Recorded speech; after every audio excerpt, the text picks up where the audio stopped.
Yeah, super happy to introduce Jason Bassler to the show. Me and Jason go way back, like kind of super way back, because we're kind of we're two NorCal anti-war vegan boys. Like, it's kind of crazy how far. I think you used to go to some concerts I used to throw in Santa Cruz at the Vets Hall, like before we even got into activism. We came from the same city, Santa Cruz, which is a cool little town to grow up in, but is rife with problems with the police, problems with homeless. It's turned into quite a scary place. It's very different than when we both grew up there. I spent the last summer there, and the homeless problem's really, really, really crazy there. But anyway, we'll get into that. So anyway, yeah, so Jason and I probably first met 2011. I think I was working with Adam Kokesh, co-hosting the Adam versus the Man show. And or maybe it was Luke Radowski. Okay, I think it was Luke. So did we know each other before I became admin? When I was working. That's a good question, man. I know we met in person in 2015 in LA at a little venue, and I think it was a United We Stand tour event that Christina Tobin was putting on. But I don't know about before that, man. That's a good question. Yeah, I know we crossed paths, and as you're kind of alluding to here, you've been an OG in this movement for years and helping out some of the greats who, were some of the very first citizen journalists and YouTube hosts, podcasters, and people just doing the guerrilla journalism stuff. So yeah, man, you certainly have street cred, to say the least. I don't know, man. I have to apologize. When when I was working with Luke Radowski with We Are Change, I got adminship to Free Thought Project, which I really had no, like, I was a ant amongst gods over there. You guys were so professional.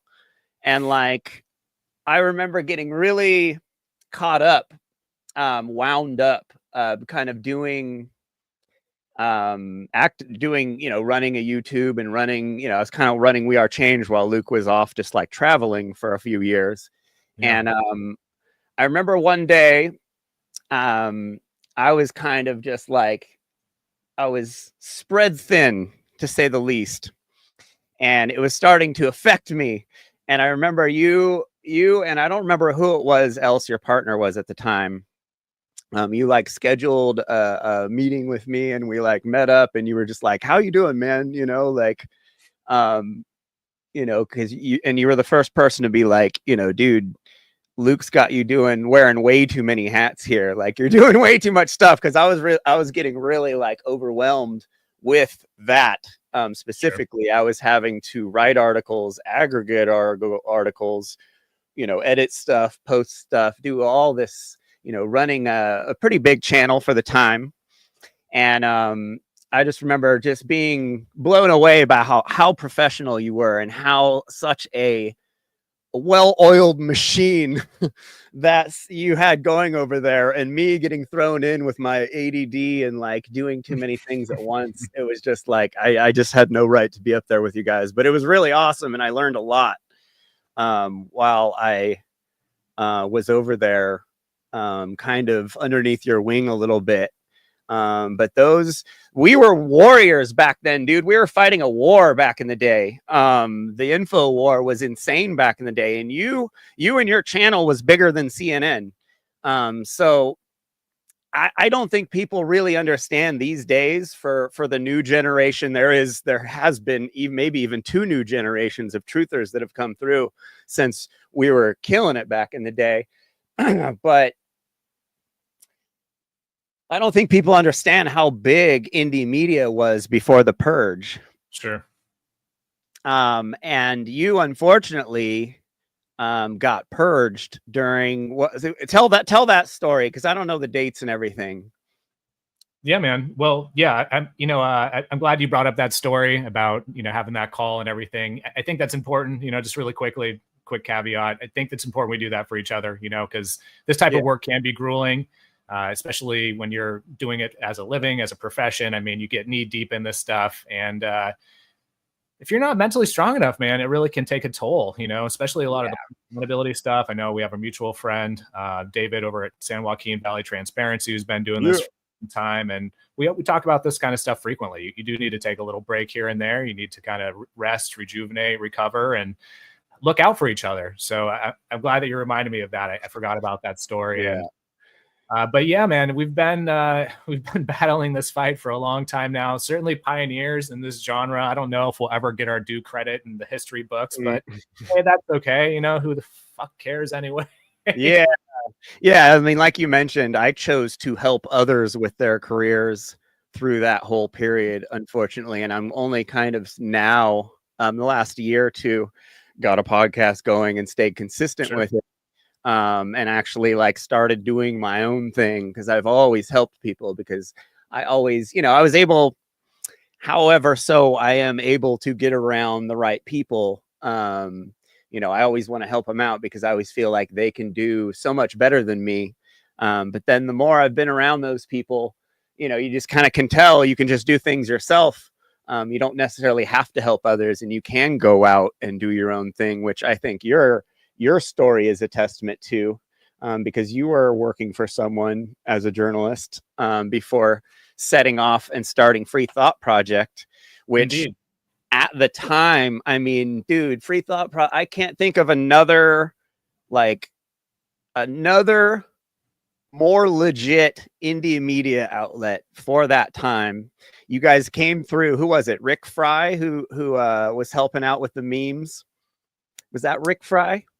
We never actually employed him. We had Johnny Liberty for a little while. That's what it was. Yeah. America Today guy. That first wave of memes you guys just did this campaign of I don't know how many, 15 to 20 memes, and they were just all so spot on. And then you guys just blew up really quickly. But you go ahead and tell the story of that. Yeah, man. Well, yeah, I think we did kind of shift meme culture to a certain degree. And again, I don't know where we fit in the annals of history. I'd like to think that we had some small effect kind of kickstarting the modern day liberty movement, at least online, but who knows? But it really did actually, if anything, kind of coalesce around the police accountability movement that was kind of blossoming and really started to take root around 2012. 2013, right around the same time that I actually created Police the Police. I'm also the founder of Police the Police, which was founded a year earlier than the Free Thought Project, which was 2013. But by that time, we saw the writing on the wall. It was clear as day that people were hungry for police accountability information that wasn't kind of slanted in the leftist terminology and kind of couched in a lot of that ideology, So we were putting out, at first, we were putting out a variety of different things, but after a short period of time, we realized that the police accountability information was basically where it was at, man. There was a lot of people hungry for that information. And between us and our colleagues over at Cop Block, we were doing some big numbers, reaching millions of people every week. As you mentioned, far superior numbers than a lot of the mainstream media. Certainly their presence on social media, because their presence there was dead. I tell a story often, but you would go to some place like ABC, CNN, NBC's Facebook page, and there wasn't really much traction. There wasn't much going on over there. Yeah. You go to the Free Thought Projects or Press for Truth or Cop Block or the anti-media or punk rock libertarians even, and all these different kind of pages that were very prominent at that time. And we had thousands of likes, thousands of shares, thousands of comments. So the market was basically organically flowing through Facebook at that time. And all that did change roughly around the beginning of 2017 and kind of hit like a fever pitch around the time of what, has now been dubbed the Purge, which was 2018. And to touch on that, again, we were bought a house. Yeah, we were reaching millions of people. Yeah.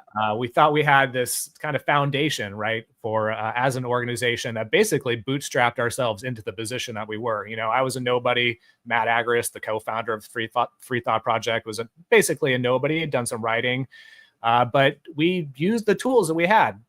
free tools online to more or less create this following and this audience. And so when everything was said and done, again, we were reaching upwards 60, 70 million people a week. We had 30 to 40,000 new followers coming in a week. And I know it sounds crazy because they don't allow us to have these numbers anymore. Yeah. I have all the receipts. I have all the screenshots. I was there. I saw it. I'd be I was on the back share. end too. I saw it all. Like, it was wild. But yeah, somewhere around 2017, Facebook ended up partnering with the Digital Forensic Research Lab, which is basically an arm of the Atlanta Council. Atlanta Council is a DC think tank that's partnered with Google, the U.S. Army, NATO, all these different HSBC group, bank. I mean, all these kind of nefarious actors. And obviously starting to take moderation direction from these organizations as to, what would be the politically correct content to be on their sites and stuff that they claimed was, false information like ours, or a number of different things that they ended up kind of pointing at us about. We were spamming, we were doing inauthentic behavior, all these different things. The second fake news came out, I was all, uh-oh. And I remember we had talked several times before the purge about trying to populate somewhere else. And it was just like too hard at that time. Right. But it would have been better than if knowing what happened. But how many news outlets, I mean, how many channels did they take down? How many huge Indian media outlets did they take down at once? It was insane. Well, like overnight.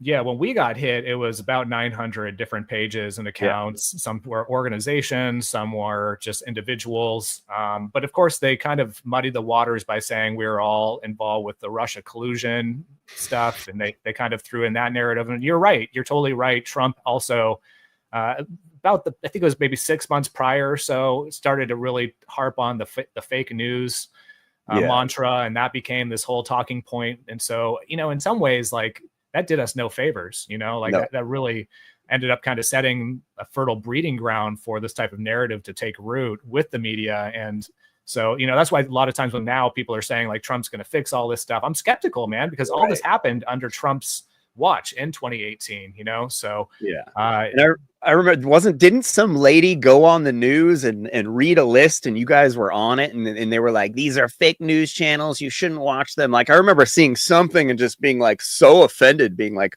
Free Thought Project, like, are you kidding? Like, oh yeah, the propaganda was in hyperdrive. In fact, what I don't really mention a lot was not only did Facebook take us down, and that was a whole network of different pages and accounts that we had. And like you were saying, we shared admin roles with other pages and stuff. So we had a pretty big following over there.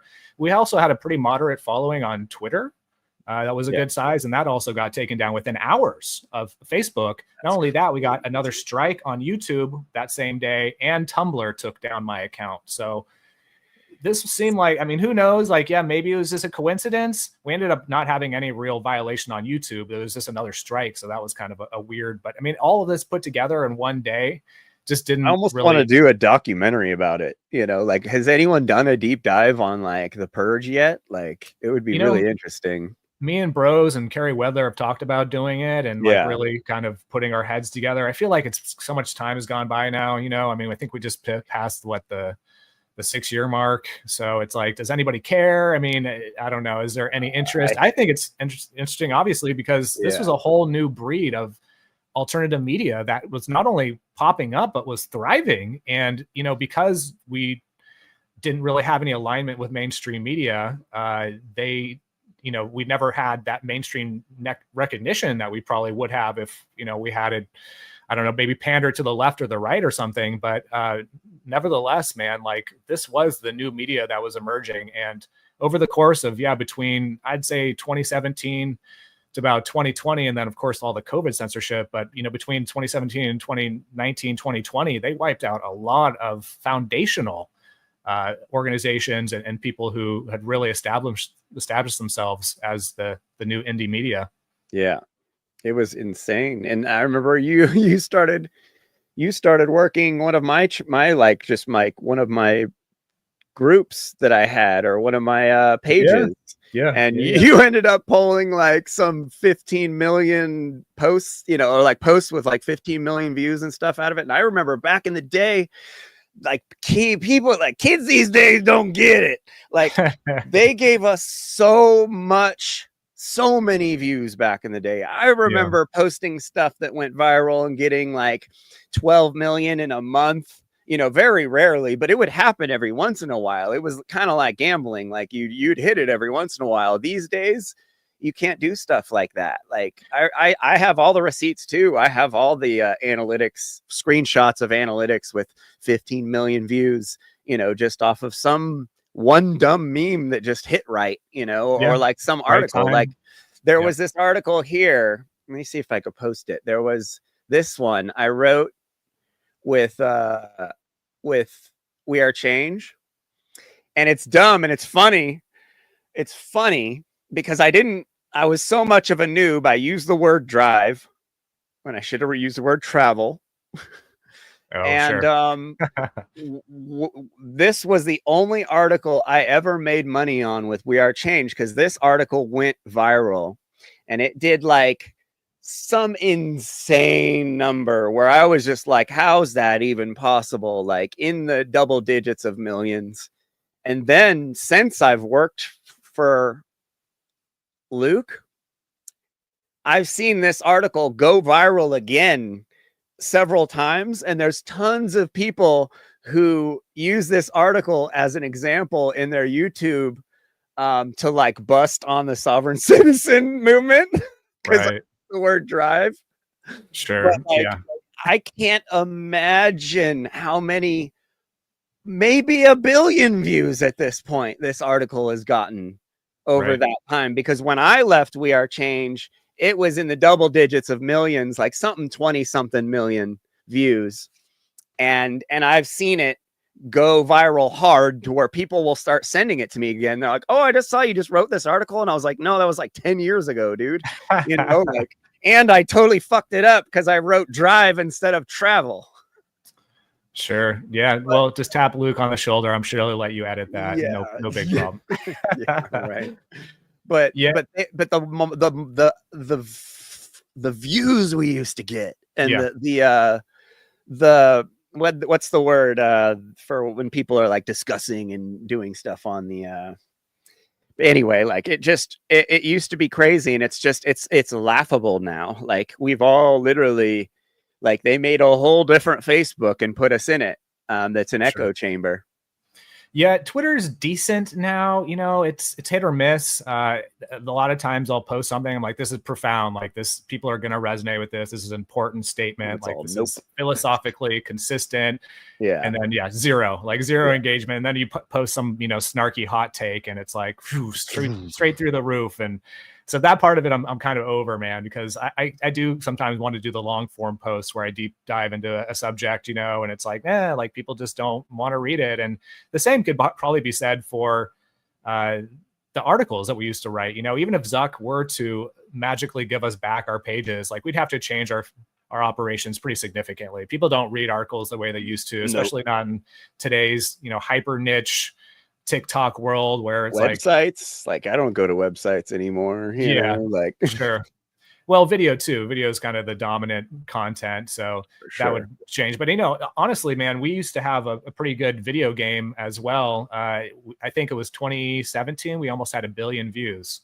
Whoa! Altogether between Police the Police and the Free Thought Project. And but you're right, dude. That was the golden age of social media, and again, this is like not something that's well documented unless you were there and kind of living through it. Like the whole liberty movement thing from 2011 to 2013 was such a cool, fun, dramatic, crazy. Like me and Adam. That the thing, you know, when Adam was in when he was saying when he was in jail.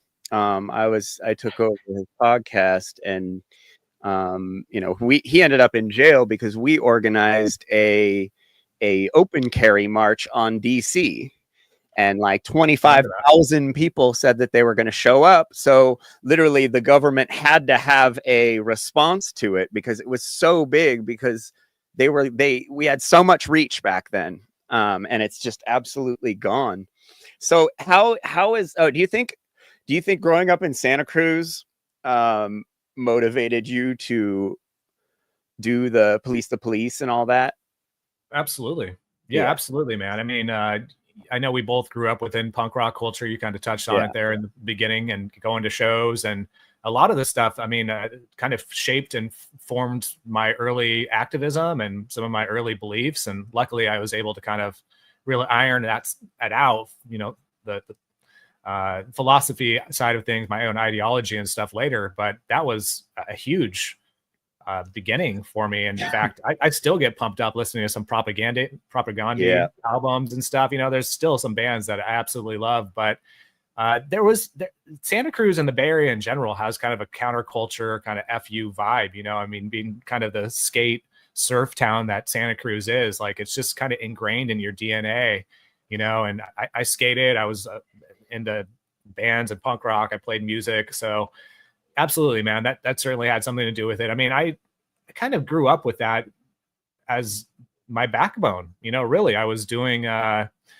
even in my early 20s, I was, you know, doing activism. I remember being down in the streets of San Francisco when I was living there when the Iraq war started and Bush started bombing Iraq, you know, and we were down there for weeks at a time protesting. But again, I didn't really have a firm grasp on my own ideology. You know, it was more of just like, Republicans are bad. Yep. War is bad. And, you know, coming from NorCal. I certainly agree with, you know, the war is bad part, but I just didn't know enough, you know. And so luckily around 2011 or so, that was when the Occupy Wall Street movement was really kicking off. And I just bought an iPad. iPad just came out. And so all of a sudden I had this iPad with me everywhere I was going. And I was watching way more YouTube and just started to kind of realize, like, hey, that old saying, you know, in the age of information, like, ignorance is a choice. Like, what the fuck are you waiting for? You have the tools right here at your disposal. So that was kind of my second awakening, I guess, if you will, you know, when I really started to get aligned with liberty and voluntarism and accountability side of things. And also the police stuff. I mean, that's where it was born, watching the heavy-handed police in Santa Cruz downtown. Not only that, but yeah, during the Occupy Wall Street movement on, you know, just on YouTube, man, I was so blown away by it, because even though, yeah, we'd had some experiences with, you know, cops in our local town, like seeing on kind of this larger scale them abusing citizens, it was like, it just didn't sit right with me. So I basically made the pledge to myself at that time. I was like, fuck it, I'm going to do everything that I can to hold police accountable the best I can and use every tool that I can. And that's when I, you know, maybe a few days later created Police the Police. And here we are, 13 years later, and we're still doing this shit. So yeah, I put down a decade of activism, but I'm like, man, it's almost getting towards 2. It's funny because if you look at my YouTube, if you go all the way back, my first 5 videos are Occupy LA videos of me getting jabbed in the ribs the night of the eviction. It was crazy in downtown LA the night of the eviction, and it was so funny because I got, like, I was running through the streets of downtown LA protesting, getting chased by the cops, getting roughed up, getting like they would corner us in certain blocks, and just like we couldn't leave, and then they'd just disappear. And then like I went to Hollywood after, and I was hanging out with like my Hollywood friends, telling them what I was just doing, and they were just like, their jaws were open. They were like, "Are you insane? That's happening in downtown?" I'm all, "Yeah, bro. Why don't you open your eyes? Like, there's stuff happening right in front of you, you know, like, Jesus." Well, that shit wasn't as popular and mainstream as it is now, you know, and it seems like everybody's kind of tuned into the counter, you know, culture revolution that's happening right now with, you know, especially the MAGA side of things. And, you know, obviously after COVID, there was a huge wave of dissident thought and people really questioning stuff. But back then, I mean, yeah, what you're talking about, 2011, it was like, that wasn't really the cool thing to do. You know, it was like, we're doing this with a lot of older, like, you know, middle-aged people. We were in our early 20s and shit, you know. And so like now I think it's good, you know, in some ways. Like I said, like, we've kind of planted these seeds, we've kind of got the ball rolling. Not just the average conspiracy theorist is a lot younger than it used to be. It's funny watching old videos, because it's all these old guys. It's like, where are all the young people? Like, they just weren't there back then, right? But the tools were, man. And, we were using them to our advantage every way that we could, and until they really put the brakes on them. Yeah. Yeah. I just found this picture the other day. This is in the Vets Hall, Fury 66. Is that, oh, Fury? Yeah. Yeah. Like that's me. That's me flying up in the air. I love it. Yeah. This is a hilarious picture. Those guys were legends in Santa Cruz, man. Everybody had a Fury hoodie. Like, you were nobody. Shout out to Joe Clements. He does a meditation group at the Vets Hall every Saturday. Actually, I'm not sure what day it is, but Joe, the singer of Fury 66, he's like the best dude in Santa Cruz. But he's still killing it. Santa Cruz. It was me and Allie lived in Santa Cruz last summer. It was wild spending the summer there. How'd you afford that, bro? Yeah, I know you're into crypto, but damn, we were RV living too. So it was like especially interesting dealing with the cops there and being someone who was born in Santa Cruz. It was really fun throwing that around because it would people will change because it's such a town that's full of transplants. If you're from there, like everybody's all, oh shit, because like it's just politically so crazy, and there's all these rich people that have moved in, and and there was a study that the new sheriff did a study on the homeless in Santa Cruz, and like 9 out of 10 homeless grew up in Santa Cruz. But like 200,000 people have moved to Santa Cruz in the past like 10 years or something. So it's all these new people that are forcing the locals to be homeless basically. And like, I don't know, it was pretty crazy seeing and just being there more politically minded than I was when I was a kid. But I think Santa Cruz was where I first heard about Ron Paul. But then it got stored for like a long time. And then Ron Paul, obviously, like probably around the time, you got active was when I got active with these guys in downtown LA doing a meetup group, Ron Paul meetup group. Sure.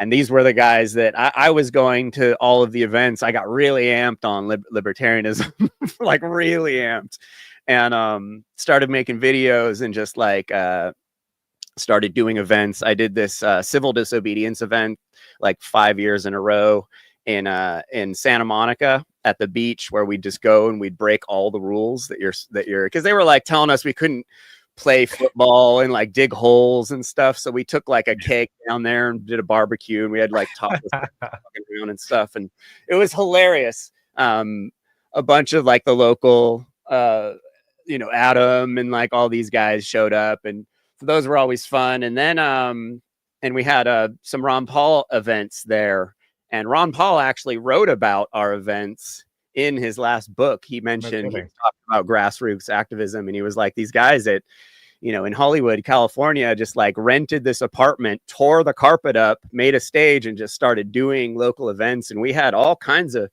really like, we had like politicians and stuff coming through, and like, it was really cool. We actually got, Joe Rogan wore a Ron Paul shirt on the Jay Leno show when Ron Paul was on for a week straight. The first time ever Jay Leno's let anyone do two shows in a row, and he let Ron Paul do every night. But Joe Rogan showed up the first night, and the shirt Joe Rogan wore came from us, which was really cool. But the Ron Paul thing was really fun, and that got us going down the rabbit hole of activism, basically. It's funny because it's funny that we have so much in common, and we're from the same place. And like, I was very much influenced by living in the Bay Area.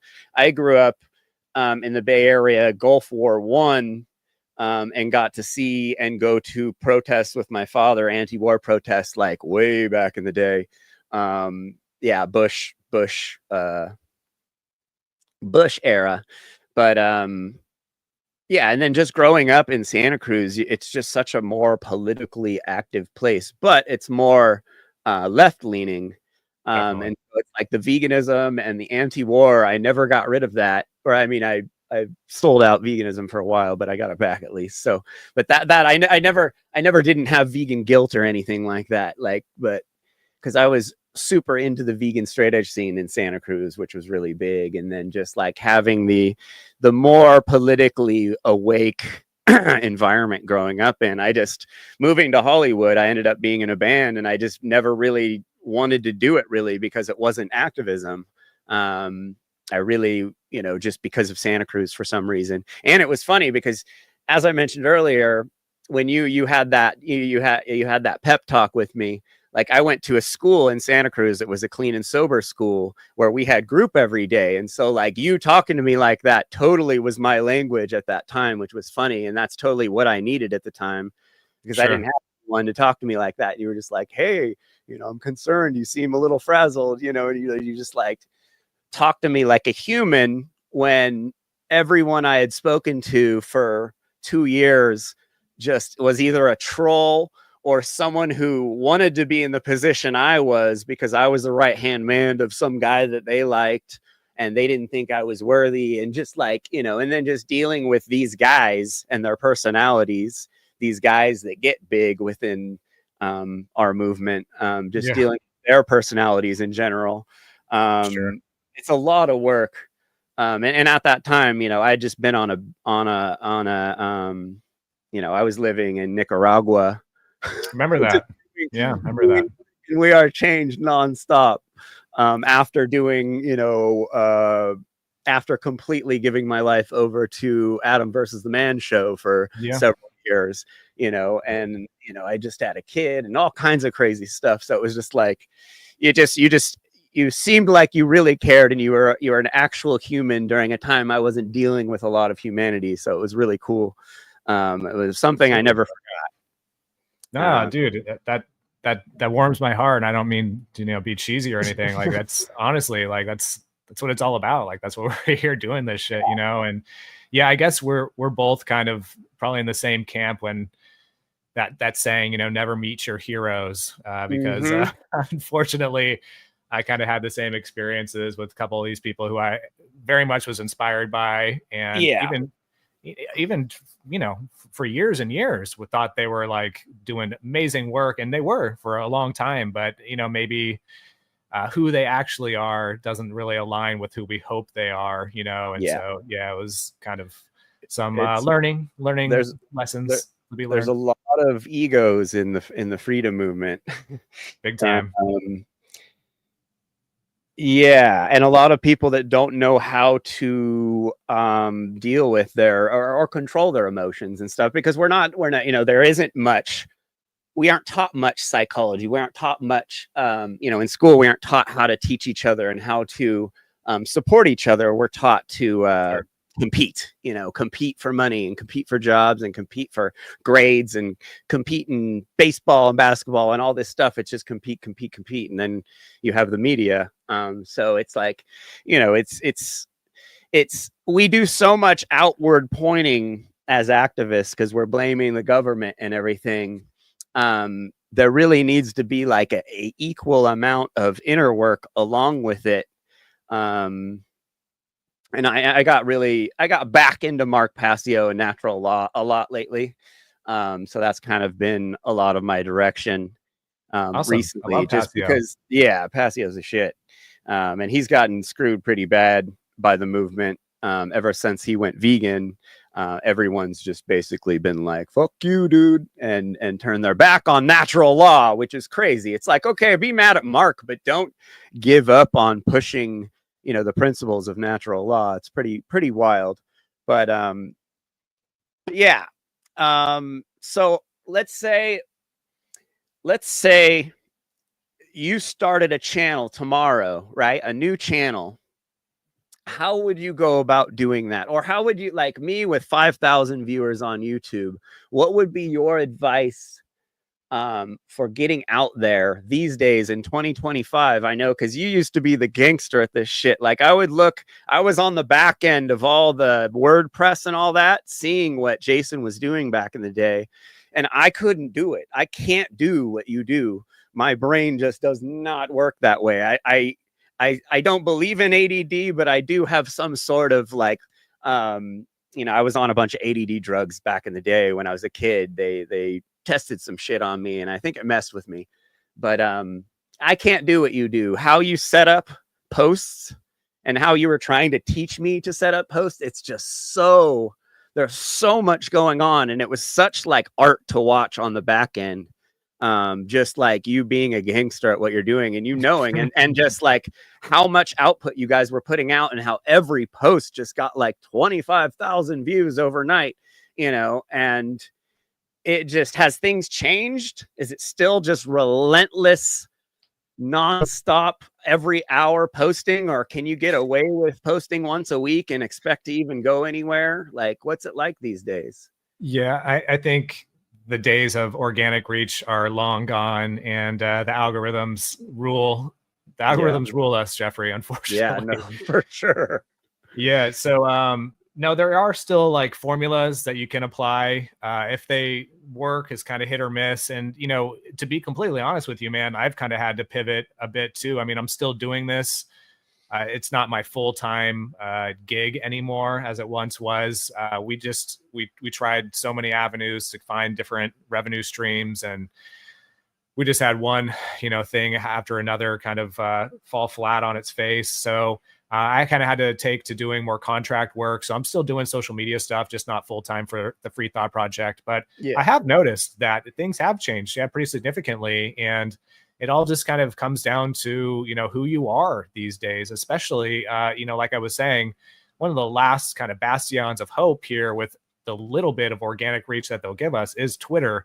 Now, obviously, that might be changing here with Zuckerberg's new, you know, testament to ending the fact checkers. We'll have to see. But there is an established right-wing faction, populist kind of leaders, thought leaders over on Twitter. And those people just get the night and day, like just through the roof reach, you know, that we were used to, we used to get. And as somebody who used to be on that tip, that the you know, the tip of the spear, getting that kind of very exciting time in my life, and very exciting, you know, just reaching many, many people. It's kind of a bit of a come down to start all over again. And not only that, but there's been a whole new wave of influencers, as you mentioned, maybe even two, with the health freedom movement and kind of what I was just alluding to with these right-wing MAGA influencers, you know. So we're basically nobodies again. And so that's been really interesting, kind of trying to understand where we fit into all the equation,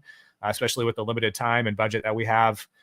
But, you know, there's still, again, kind of a template to a lot of this work. And especially with the memes, articles, videos, stuff like that. I mean, if I was to give your audience some tips, I would say, find a niche, you know, learn it really well, master it, know everything about it, like become an expert about it. I mean, that's more or less what we did with the police accountability, drug war stuff. You know, obviously the Free Thought Project touched on a lot of different things. We were you know, touching on 2A, gun rights. We were touching conspiracy theories, counterintuitive ideas, psychedelics. I mean, a bunch of different stuff. But our bread and butter, and something that I've always been very passionate about, was just the police accountability stuff. And if we were getting into a conversation about that right now, you know, I mean, I feel like I could probably add some value to your audience's knowledge base, just because I've, you know, taken the time to learn all this stuff.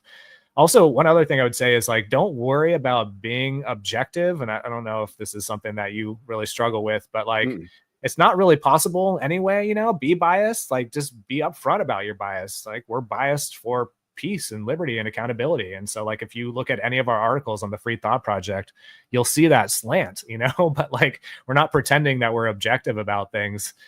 And then, of course, just staying authentic, dude. Like, stray away from kind of the low hanging fruit, you know, what everybody else is talking about, that just becomes kind of noise.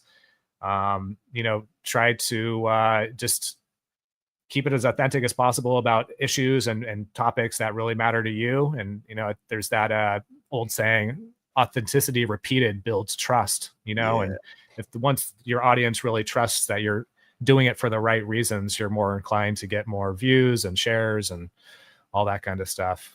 So it's all about content and grassroots still, huh? Yeah, I mean, the virality stuff is still important. I mean, that's kind of how you build an audience. So sometimes you have to play that game. Like I was saying, the snarky hot takes and shit. It's like, man, for me, that stuff's so annoying, you know. But like, I know how to play the game, and so once in a while, I'll see an opportunity. I'll be like, all right, I'm just gonna jump on it. Like, it's not really going to feed my audience the nutrient dense info that I want them to have, but like it's still going to help me boost my follower count. And then I stick to more of the consistency in the messaging and kind of earn their trust with that, you know? So, yeah. So it's kind of like you got to, like, I have my Facebook I started in like 2008, and it's mostly been like Hollywood undead kids, you know, like kids that are following me because the band I was in or something like that. So once I started doing my podcast, the algorithm didn't really know. So I was getting like 50 followers a month for like years. And then all of a sudden it just went to zero because it started seeing this podcast that's a vegan podcast about natural law and morality and stuff like that. And it's just like, no one wants to see that shit. But 50 episodes in, a full year in, I got a good little group following me now. And, you know, we've done some cool stuff over the year, and all of a sudden we're starting to do a lot cooler stuff, but it's never going to be, obviously, because vegans are 2% of the population, if that. And then people that are into morality and natural law and stuff are even less than that. So it's like on YouTube, I understand I'm not going to be very big on YouTube, but there's a lot of content creators these days don't do any diaspora. They don't do any outreach. They don't try and promote their stuff at all. They just endlessly make videos and put them on YouTube, and they get 0 views and 0 followers. And like, what would you say to someone who's stuck in that pattern of just like, I'm making the content and the content's okay, you know, but they're just getting nothing. Yeah, no, we used to have this saying back when we were putting out 6 articles a day, you know, like sometimes we'd have a writer who put their heart and soul into a article that they're writing, and it would be like, you know, 5,000 words plus or whatever. And it's really important. It was about a very like serious topic, you know, but then they'd want some like very mundane kind of vanilla, boring title as the headline, you know, and it was like, well, here we go again. You know, it's like, we're not trying to be sensational. We're not trying to be hyperbolic. We're not trying to be clickbait and lead the audience into something, but there is a fine line there where, you do have to play the game a little bit, and you do have to find a title that's going to grab people's attention. So like, how do you walk that balance beam? Like, how do you navigate that while still being kind of authentic? You know, unfortunately, again, things have changed so much that it's kind of skewed towards the latter, where it's like all the people want is the sensationalist headlines and the clickbait titles for some reason. Like, it seems like things have gotten worse, where like our critical thinking and like that's diminished, unfortunately, you know? But there is still like a fervent movement of people who are interested in these topics, you know? So I would say just the marketing, man, the way you package things are so important. And as you touched on, you know, also tapping into other resources, email marketing campaign probably being one of the best of them.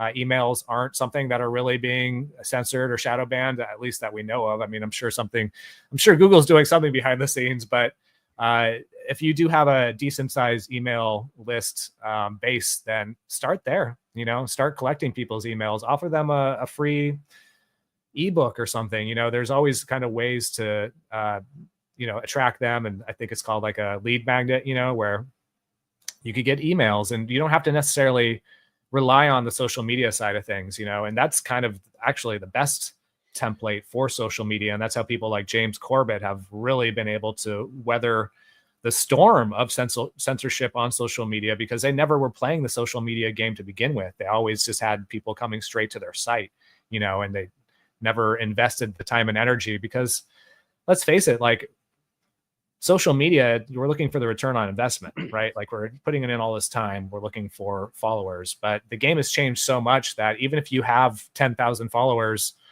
20,000, like I have 24,000, almost 24,000 followers now on Twitter, and that's taken a long time to build. But even though I have 24,000, I'm not reaching all of them. I'm not even reaching a fraction, maybe per post. So the game, you know, they've rigged the game significantly. So it is more challenging than ever, but it's not impossible, you know, and it's just a matter of being smart, being strategic, and really testing what works and, you know, what doesn't. It's trial and error a lot of times. Crazy. So So yeah, I mean, that's what I've noticed over the years, is that people's email list is kind of always their most valuable thing, because that's the list of those core people that you know spent time started spent time with earlier on. Like early on, you got to touch everyone. That's kind of like when I was doing MySpace publicity for that band I was in, Hollywood Undead. I made the guys in the band respond to every single email, every single message, every single comment, go on the people's page and comment something on their page, because I knew that makes you, find people that you'll have forever, if you touch them in some way outside of just completely ignoring them. So it's like almost, when you have a channel like that, you have to start with just like, get your brother to watch the show, like get your best friend to watch. You got to start with that core group and maintain that core group. And that's like what you're saying about the email list. It's like, that's kind of like your email list. Because there's so many different platforms now, and like TikTok, isn't TikTok kind of going against the grain with the shitty algorithm thing? Isn't that kind of why people have gotten a lot of success over there? I've heard both. I've heard that there is actually a decent sized liberty community, police accountability community, homesteading, natural living type of community over there. But there is on Instagram as well. But then I've also heard on TikTok that they're extremely censorship happy, and people like Wedler can't even post a video. Carrie Wedler. What? I mean, she's and she's mindful of the way she presents her content. So I think, if you get a little too dissident for them, you start walking that line a little too much, then but if it's a little more nebulous, I don't think they're quite as active in the censorship side of things. But you mentioned MySpace there, and again, like I guess we're getting kind of old, dude. Yeah. But I've been on social media from even before the MySpace days. I don't know if you remember, there used to be a social media platform called Friendster. Yeah, you remember Friendster? Oh yeah, I remember. And even a couple before that, maybe one before that. I can't remember the name of it, but yeah, Friendster was dope. Yeah, I mean, dude, that's and just AOL Instant Messenger. That was AIM was the shit back in the day. It's hilarious. Oh man, how funny. But I still have a few of the accounts that I started with. In fact, I think the very first social media account that I ever made to start the social media activism stuff was Tumblr, and they've taken it down several times. They've given it back to me several times, and I still post on it. I mean, maybe once or twice a week. So that's rad. So funny, did you get any of your channels back or anything like that from the Purge? Nah, dude. Wow. Honestly, I'm having a really hard time believing Zuckerberg with all this stuff. I think he's just pandering to the right-wing populist movement. I think he wants to be a winner. I think he wants to be in the winner circles. Well, it's almost like we got, we taught everyone to be based, and they just ran with it and co-opted it, and now everyone is based, but everyone's retarded. Like it's super funny. Like all the stuff we knew back in the day is far more common knowledge these days, but it's like spread over everyone. So it's like less people even doing anything about it.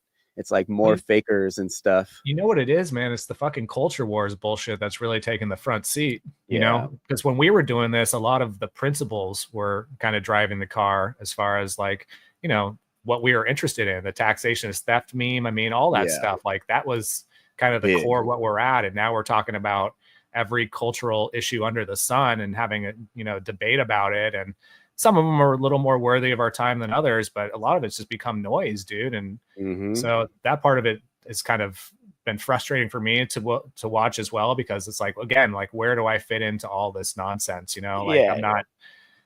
I'm not interested in a lot of that bullshit. I mean, again, some of it, like it's hard for us. It's like the paradox of the base, the old school truther. They're just like, well, because then we think everyone knows everything we know, but they don't.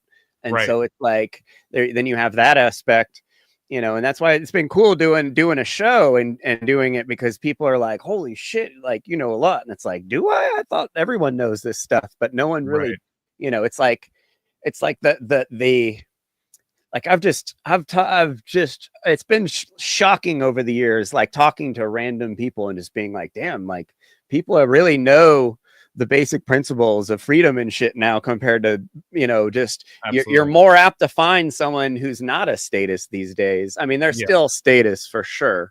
But at least like in their head, they're like, nah, fuck the government, you know, like, we need to get rid of the IRS and shit like that. Like people are way more into that stuff now than back in the day. People just thought we were crazy. I feel like that's what we all. Oh, sorry, dude. No, I feel like that's what we needed, though, is like we kind of needed to make liberty cool, you know? And so I think that is that's what it needs. Funny and cool and funny, Right. Like, and like, I mean, for a lot of times the libertarians were like the neck beard, fedora wearing, you know, dorks, really. And so, or they're in suits, you know? Yeah, well, I wear a suit once in a while, but but nevertheless, I think, I remember saying that to Berwick back in like 2016 when he interviewed me I was actually at Anarchapulco, and, you know, very first like big interview. And I was like, dude, we got to make this shit cool. Like that has to be something that's like our direct focus, you know? And I think that has happened to a large degree, but unfortunately it's still got this like right-wing slant to it because the populist movement's leader is Trump, you know? And, you know, love him or hate him, there's some good things to like about him. There's a lot not to like about him. And so I don't know, man. I guess for better or worse is better than Kamala, but it's like, it's kind of the wrong direction. But at the same time, you know, if we're going to white pill this shit, I think there has been, you know, Justin Trudeau just resigned, you know, Zuckerberg announced the end of fact checkers. I mean, that's significant. Bitcoin's at 100K and that's another one, you know, people are saying it's the new CBDC, and, you know, even that's been infiltrated, you know, and there's an argument to be made about that. But I mean, I know you've been into this since when it was like crypto, a few bucks, you know, like, well, it's 100K. I bought Bitcoin crazy. For the first time at like 280, I think. That's but insane, it's been nuts. And this year has been very strange. For the first time, there's been a very different looking crypto season. And we're just coming out of a really nasty, it's pretty typical, you know, big 50% dump is pretty typical, but so you wrote a book on CBDCs, huh? I did, man. Yeah. And September 2023, I published what's it called? An ebook. 3 ways to prepare for CBDCs. Oh, dope. That's a very good title, because people do need to prepare, because so many people just, I'm not going to support crypto because it might be, you know, that technology might be used as a CBDC. And it's like, well, I don't know if that's the greatest position to take right now necessarily. You might want to at least like familiarize yourself and be prepared for when it does get implemented, if it does, which it probably will. But I would way rather be very prepared than just isolate, you know, and like be like, I'm not going to use the internet, it sucks, you know, and just be like completely left in the dust. Yeah, I mean, you're not going to be walking around with a bar of gold in your pocket, you know. And as much as I love precious metals, there is something to be said about the accessibility of crypto, you know. And I think the jury might still be out after, you know, Roger Vere's book, The Hijacking of Bitcoin. I don't know if you had a chance to kind of look into that, but there's a pretty good argument made that it was kind of co-opted by intelligence agencies, especially around the small block, you know, wars that were going on. And so the bottleneck that, you know, the transfer fees, I mean, all that stuff kind of makes it something that's more of a store of value and a digital gold rather than something, and you know, all this stuff. But so it feels like there are still alternatives, like you're saying, Monero, one that I've been interested in, the Xano coin. I don't know if you're familiar with that at all, but that's like doubled its market value in just the past month. I mean, that's pretty good. So, damn, I have like, I don't know, I got a lot of cryptos,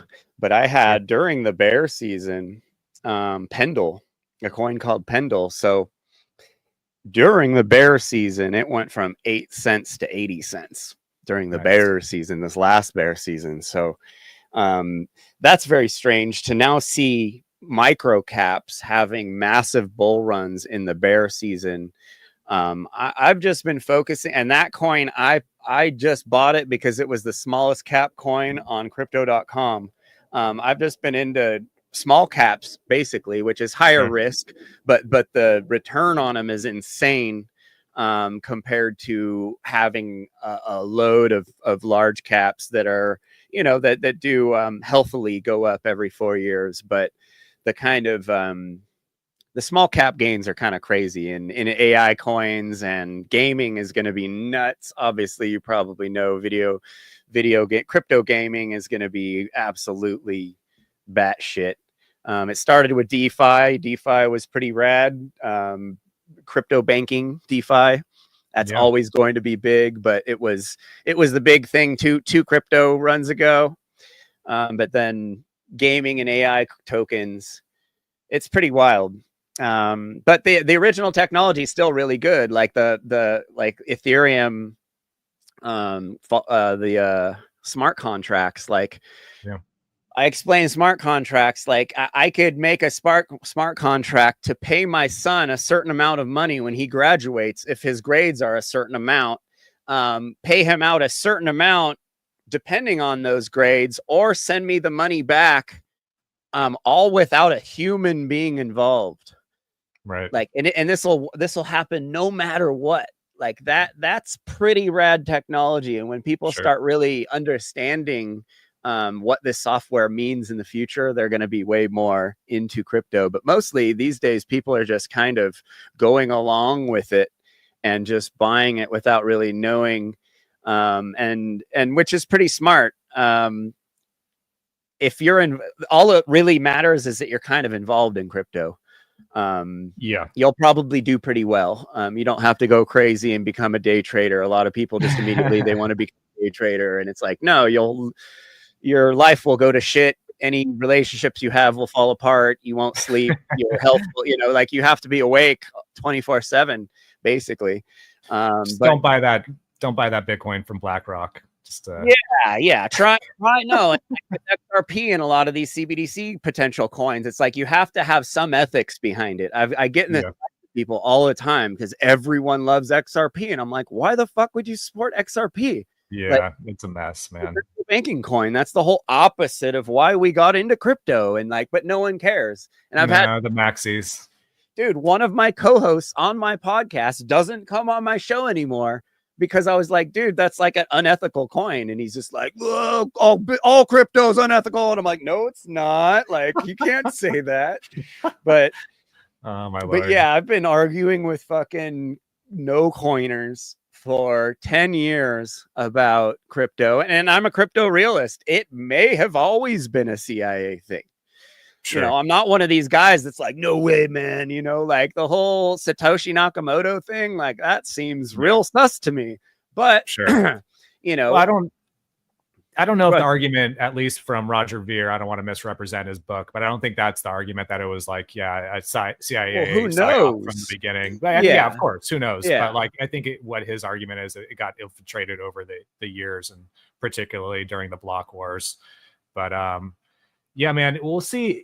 We'll see if the Web3 blockchain social media really ever ends up taking off. That was another kind of promise that we heard a lot about, and been so disappointed. Like, it has been kind of clunky for sure. Scheme it and then float, and there's been 5 or 6 of them, and it's just, and I've moved my shit from one to the other, and it's just like, come on, guys. And like, even like with float, like I interviewed the Edwards, the owners, before, and I was like, is this worth me doing? Because I don't want to do this again. And they said yes, and then it ended up just like Steam It, just like a bunch of disappointment.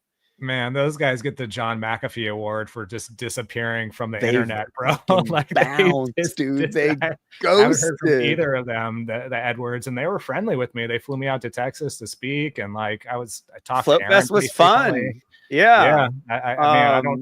I don't, they're still alive. Like, I hope so, but I know that there was some sort of financial thing that happened with an investor, and they just vanished. Yeah. And that's not the greatest look. So no, definitely not. That seems to happen pretty frequently. And some people weather the storm, and some people just disappear. Yeah. We went to the first Float Fest, and Aaron was trying to get me to go up and talk shit about all these people. It was funny. She's like, go up and talk shit about Berwick or something. And I was like, what? Because they were streaming to to Anarchapulco. And she was all, go up there and start some drama. And I'm like, you're crazy.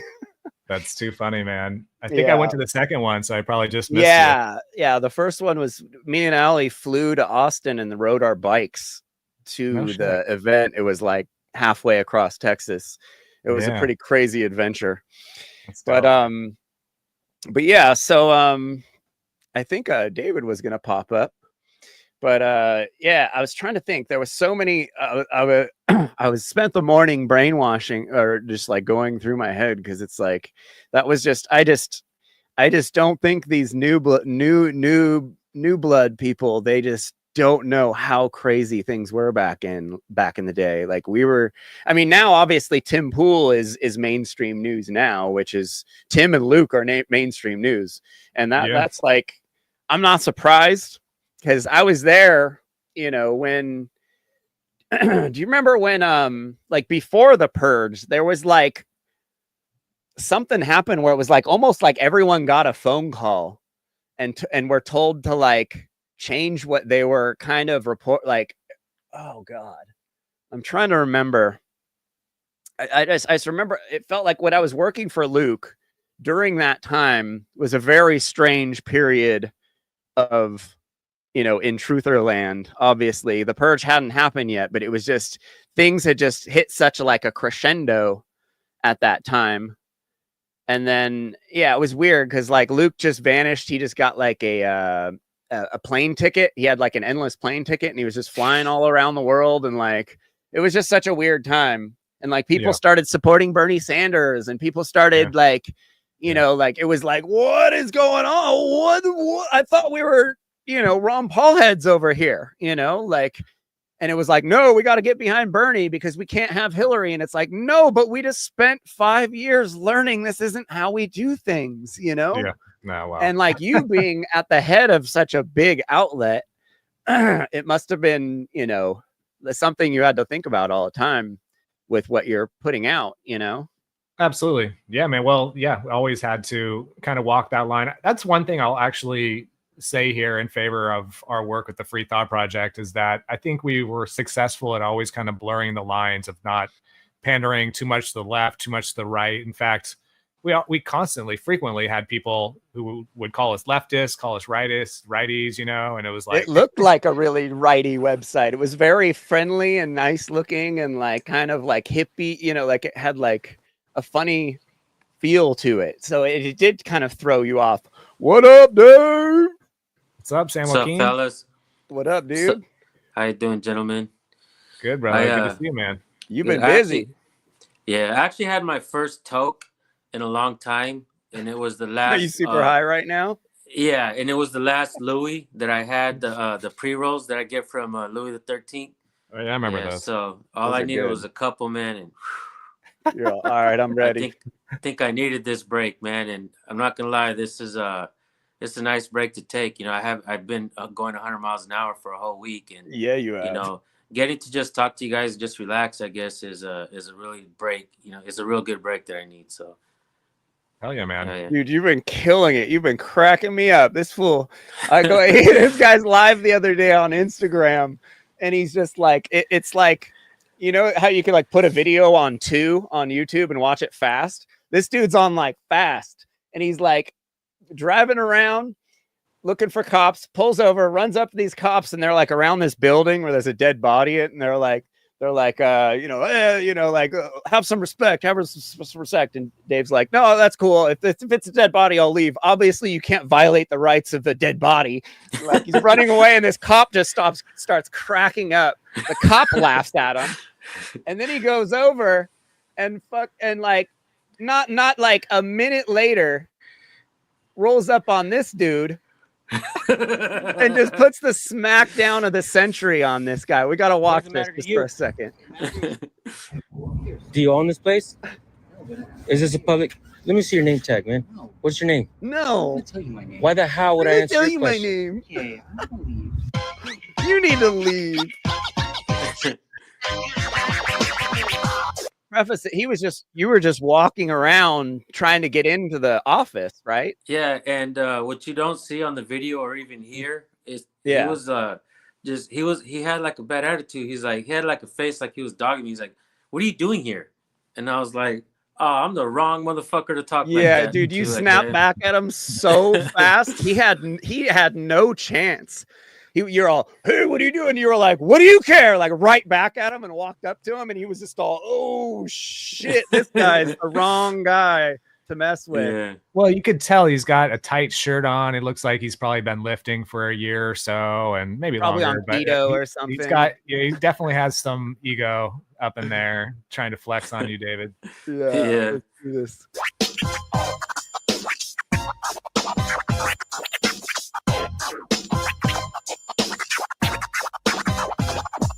You're dismissed. Dismiss yourself. I'm one of the people. You have some respect for the people. You understand? You don't get to go around bossing the people, asking them what they're doing with their freedom. They'll ask you what you're doing when you get off work. Silly guy. Silly guy. Silly guy. Silly Silly goose. guy. That's hilarious. What's your name, man? You're not allowed back here, sir. It's not a public entrance? No. You have to go through the... What makes you think that I'm going to go into an area that doesn't have public access? So good. You're really silly, man. You're embarrassing yourself for this nice lady. Why are you assuming I'm not trying to find a Good, public good. I'm not too bad. Having a good day. Love how you I made just friends don't with like her. when government officials think they have presumed authority over the people. Because then when we abide when they think they have presumed authority, then they turn it into unbridled power. And they start to act like this guy and treat the people like crap. I'm sorry if I... What's your name, dude? Yeah. I don't really want to. Yeah, you have to. It's part of your policy. You're a public official. I am You a talk public to me. official. You address me. I'm sorry, you want to sir. start I over? don't wanna- Would I you like don't to start wanna over? be rude. Yeah, let's go up to the... No, I want his name. I want to go get his name. I got you all over the camera. You're live as well too. Yeah, you wanna talk to me in that kind of tone? I'm gonna talk to you in this kind of tone. Damn right. You work for the people, man. Learn how to respect that. Don't you? Do you not work for the people? Aren't you a public servant? Yes, I am. You're a servant to the people, right? Act like it. The people will always be above the government, not the other way around. Thank you. After you, sir. Yeah, I got it.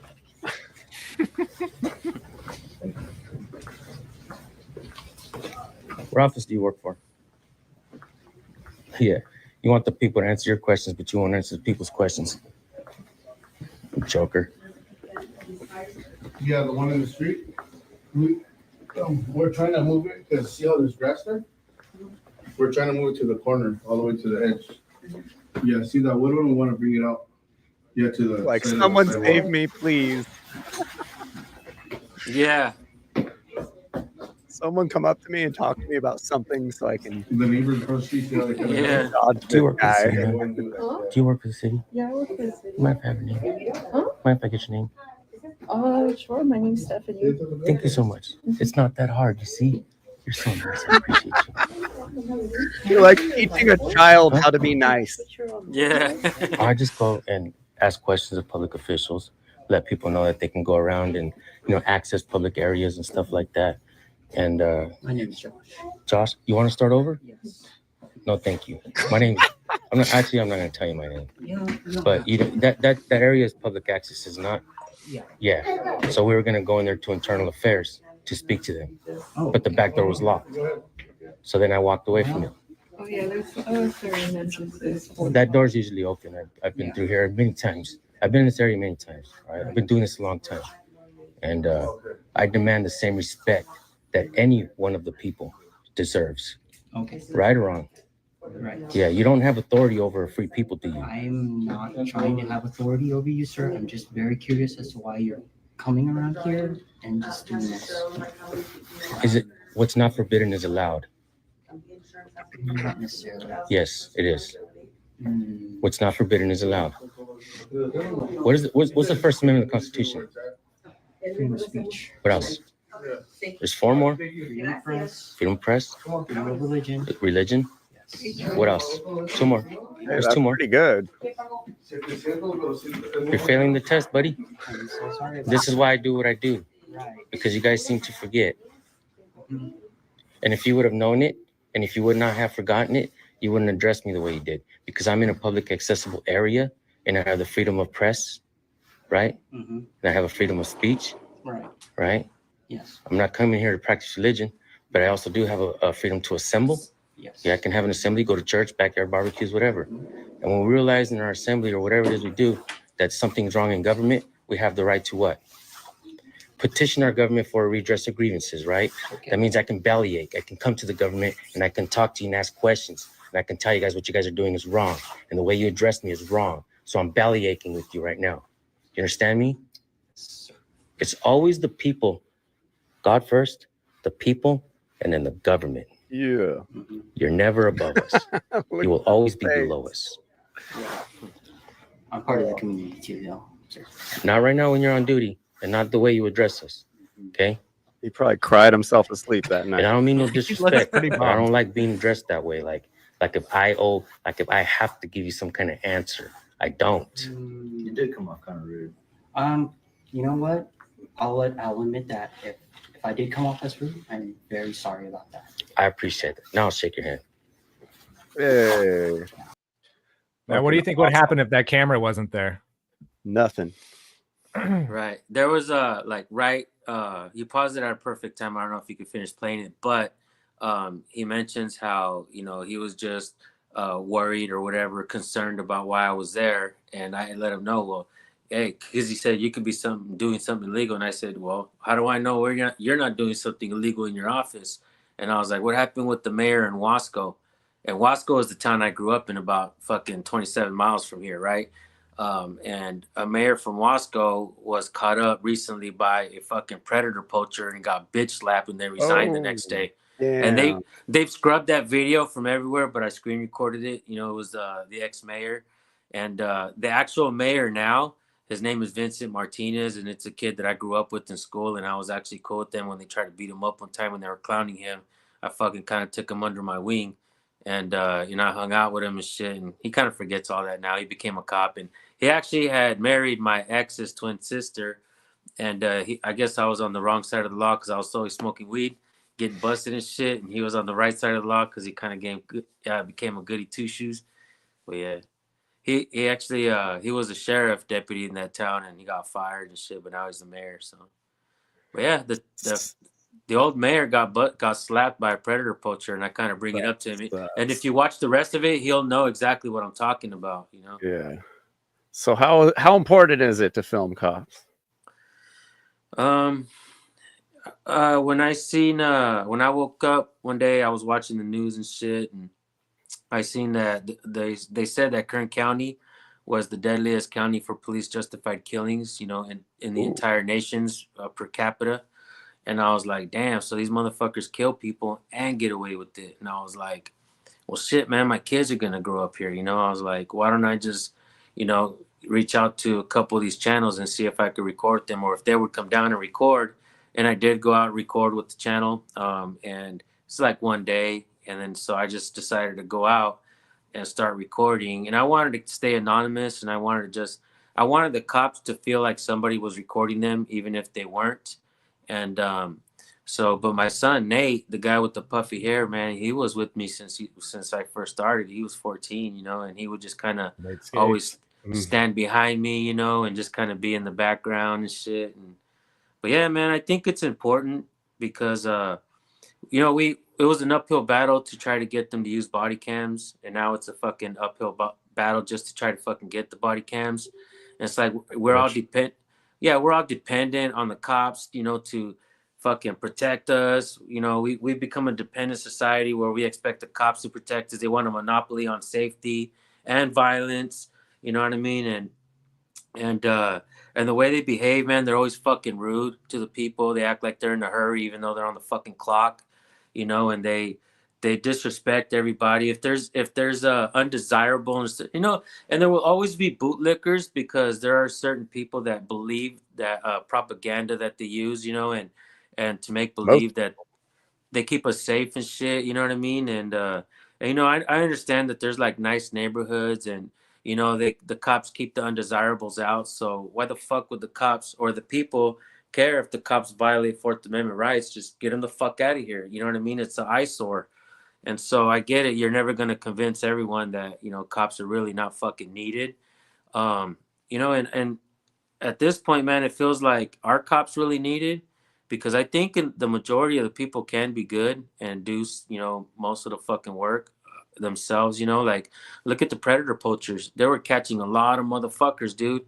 That's And scary how many people they caught. yeah, there's a channel that I really like, People v Preds out of San Diego, and he's caught a lot of fucking dudes, and he showed the statistics that he had in 1 year compared to what that department had in like 5 years, and he had caught more. And that kind of told me that, you know, like we as a people can actually do a way fucking better job than fucking cops, you know, maybe fucking as individuals, but organized, kind of like this auditing community and cop watch community, who just, which kind of fucking blew up like wildfire, you know. And it's not really an organization, you know what I mean? And some people get butthurt because people call themselves auditors or cop watchers or whatever fucking label. To me, it, you know, I think of it in terms as like a word, fucking like friendship, you know, derived out of thin air. You know, it's like the word love. Like it's not this fucking glass that I can fill up with the glass of water and you know, and fucking it's not like a rock you can pick up and throw. It's just a word derived out of thin air. Some people really appreciate those words, you know, hold it dear to their heart. And while some people, they just, it bothers them and shit, you know what I mean? And I just think it's funny because it's unofficial. It's not really legal. It's just terms that people kind of use to get together and or do whatever, just kind of record. And if it was a term, like I think cop blocking, cop watching kind of started taking off. But once it hit like the auditing movement, for some reason, people like that term, First Amendment audits, you know, that shit was like, fuck yeah, this shit is way bigger. it's just like, fuck, I want to be a part of this shit. And then it's just started spreading like wildfire, man. And now we got people auditing in fucking the UK, Canada, Australia. You got people saying shit like trying to discourage this shit. Like, I fucking hate auditing community and shit. And to me, it's like, okay, but why discourage it? Like, why present your hate so much? Like, to me, it's like, in reality, in this world, I want to, even myself, man, I've had to empty my heart of hate because, you know, I felt really ill and I just didn't want to, you know, go out that way and just, you know, go out with the heart of hate. So I want to empty all that out. And I'm just like, in reality, I'm just like, wow, man, I see things in a different light and I see things for what they are. And I kind of appreciate where the community went, you know, the fire that people have to actually hold government accountable and the fire that I have in my heart to do it too, bro. Like it's a fucking hell of a good feeling, dude, to hold government accountable and actually to be in front of their fucking face and tell them how much they fucking have. You know, they ruined this country too, bro. You know, it's not just the people fucking doing them shit. It's these motherfuckers. You know what I mean? Yeah. Long answer, sorry. Yeah, no, I mean it's the word it did. You're right about the auditor thing. Like it just made it sound so much more official for some reason. And it really is, and it's just a word derived out of thin air, and it just people loved it, you know. The YouTube monetization aspect certainly helps, though, and the views that they were getting. I mean, I think that was maybe one of the big incentives to kind of get into that community. And there's very few people who do it who are kind of philosophically aligned with where we're at, Jeffrey. You know, I think James Freeman might be one, obviously David, but like most people are just kind of like constitutionalists, you know, and there's like, yeah, like freedom of speech and like I've noticed that, which is kind of interesting, but David here spits some fire. He's got his rhetoric in the right place, that's for sure. But a lot of these guys just don't even know. Like there's that guy, Chris, whatever his name is, DirectD, who I know you guys beef, but he's just. I tried to talk to him about this stuff, and it was just like talking to a brick wall. Like I'm like, bro, like how could you be into this scene and not be like, you know, against slavery, you know, like you're a willing I told him I'm all you're a willing. I was all blown away. I'm like, man, I haven't met someone like you in a while. And he's all like me, like how? And I'm all, you're a willing participant in your own slavery. And he was just all okay. You know, like, dude, like contract. Yeah. I think about like a lot of that stuff, right? Like, you know, and I try to see everyone's point of views and stuff. And, you know, a lot of people will say that, you know, the Constitution should be null and void. And I get that. And I understand that, right? Like, just like I hear people talking about, well, this is stolen land, you know, it's used to be Mexico, you know, and there's just a lot of people that have their points of views of different things. I think like it recently what we were able to see is these border agents, they didn't give a fuck about the Constitution. You know, and that's Tell us a when you story about that. Not everyone so knows what's going on. yeah, so you know, did they really care about the Constitution? No, it didn't exist. You know, and I forgot who it was. I think it was I don't know if it was Benjamin Franklin. I think it was Benjamin Franklin where he said, "Look, you know, a woman stopped him." It was a famous quote. Him or Thomas Jefferson? I think Thomas Jefferson, probably. Um, If it was something based. I think it was. I'll look that up later. But they said like she said, "Well, what is this government offering us?" And he said, "A republic if you can keep it." You know, and in reality, the Constitution doesn't exist because the cops don't care about it. The border patrols didn't care about it, right? So when I step up to the plate with the camera in my hand and I asked for a PIO from the agents, and he came out and I started asking him, "Does the Fourth Amendment still apply?" And he started fucking fumbling, saying, "I know what you're trying to do." And I was like, "Well, what is this? This is a fucking legitimate question What that am I stands trying with to the do? fucking with the Fourth Amendment, right?" And so, apparently, it states it states, and I think it's like 1907, so, case law or some shit like that, where they said, or an act or something like that, where it says basically like everybody walking this land is protected under the Constitution, regardless of legal status or foreign visitors, right? And so when I started asking the agents these questions and started recording them, they were there and they really didn't know what to do. So after they had fucking looked like a false imprisonment situation, they ended up letting the women go because we were there with cameras and we weren't fucking gonna go anywhere. And so then the people started kind of rallying and organizing through the live stream and just kind of started following them around everywhere. And there was one guy who actually followed a caravan of 3 vans for like an hour and they didn't fuck with nobody. You know, yeah, there you go. Benjamin Franklin in response to Elizabeth. Well, yeah. So, and it's So in Bakersfield, they've been the border patrol's been like hanging out in parking lots and gas stations and just like rolling up on brown people, basically, you know. yeah, and that's fucking yeah, it's like fucking discrimination, you know, And and you've just been rolling up with cameras and getting in their face and shit yeah, and talking to them about it. And I've heard some of the stuff you tell them, and it's like these dudes do not want people asking those questions with cameras in their faces. Like these dudes know that they're A, race traitors, you know, B, you know, like again doing something that's clearly against the Constitution, and they're just doing it. I mean, they're border patrol agents and they're in Central California. Like, what in the fuck are you even doing in Central California? Unmarked cars too, right? Yeah, Yeah. unmarked vehicles, like plain clothes, dude. They snatched up a couple dudes that were coming out of a store, and they asked them their legal status, and they got nervous, so they used them being nervous as a probable cause to fucking arrest them, detain them, and fucking and pretty much take them. And the woman in the store said that um that the fucking agents, and I guess apparently she has a lot of stuff. A lot of this stuff is on video that hasn't even come out yet, right?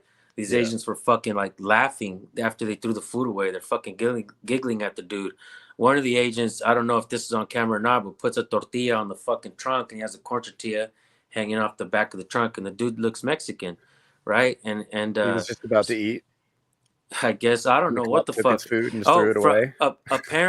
Apparently they did drive off in people's cars as well. That's What? that's a new report that I fucking got. So they're going around in plain clothes, arresting people, driving around their fucking cars, slashing tires of a guy who's a citizen, right? And I guess you become a citizen when you get your citizenship, right? That's why they I've spoken to people that are like, yeah, you know, don't call yourself a citizen because did you fucking come here for another country or were you born here? You're a man, right? Did you ask for your citizenship? You know, but yeah, man, you know, I try to understand what's going on with everything, and I document government. You know, it doesn't matter if it's border patrol, the fucking cops, or fucking DMV workers who are acting like fucking bitches, or whatever, dude. You know, government fucking they kind of act snobby and they treat the people like we're fucking below them, dude. And I'm fucking dead sick of it. I think the people should be dead sick of it. Now, when the people started getting together at the Valley Plaza and started driving around, what could the fucking agents do, bro? When the people actually stand on this republic, on the Constitution, at least that supposedly blankets, their rights and shit like that. When the people stand together in fucking numbers, bro, the people will win. Even the Valley, the cops tried to get us, the people trespassed from the Valley Plaza, and they weren't able to, because imagine if the Valley Plaza would have fucking trespassed the people, bro. The people, like for instance, during like the 2020 shit, when that happened, businesses fucking went down, right?